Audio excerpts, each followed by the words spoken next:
Welcome to A Real Minute with Love is Real Wellness. I'm Adam Reed. Spend a minute with me each day for tips on living a holistically healthy life so you can better love yourself and the world.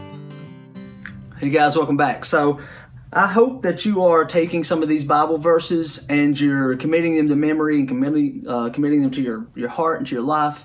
But more than anything, I hope you're getting in the Word yourself. I hope you're opening your Bible yourself, because you shouldn't wait on anybody else to make your relationship with God for you. Your relationship is personal. It's between you and Him. You don't wait on your preacher or me or anybody else.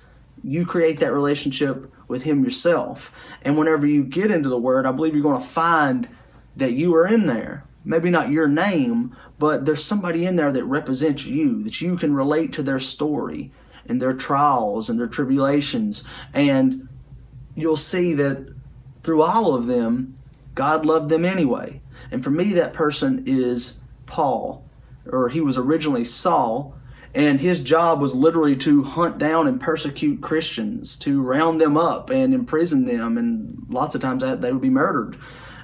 And God used him to be the person that became the greatest missionary in the world.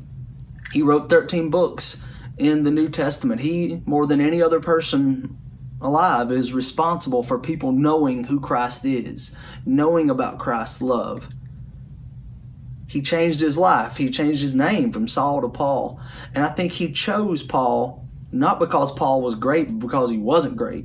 In Paul writing to Timothy in 1 Timothy 1:15, he says, here's a trustworthy saying, Christ came to save sinners, of which I am the worst. I believe he chose Paul to take his word out to the world because nobody can look and say, well, God can't love me because look at how bad I've been. Well, the truth is, if he can love Paul, the worst of all sinners, he can love you. I believe that's why God's chosen me. I was the worst of all sinners. Ever how far you've fallen, I've fallen right there with you. I've been that low, and he loved me anyway. And if he can love me, he can love you. See y'all tomorrow. If you are interested in having me walk beside you on your journey to finding a life of peace and joy, free of shame, visit the Work with Adam tab at loveisrealwellness.com. Follow us on all social media platforms at Love is Real Wellness, except Twitter, where we are Love is Real Well and the number 1. For a deeper look into the lessons for living a life of love, check out my first book, Love is Real, on Amazon. The theme song for A Real Minute is written and performed by Drew Couch. For a download of the song Love is Real by Josh Gambrell and Drew Couch, check out our webpage.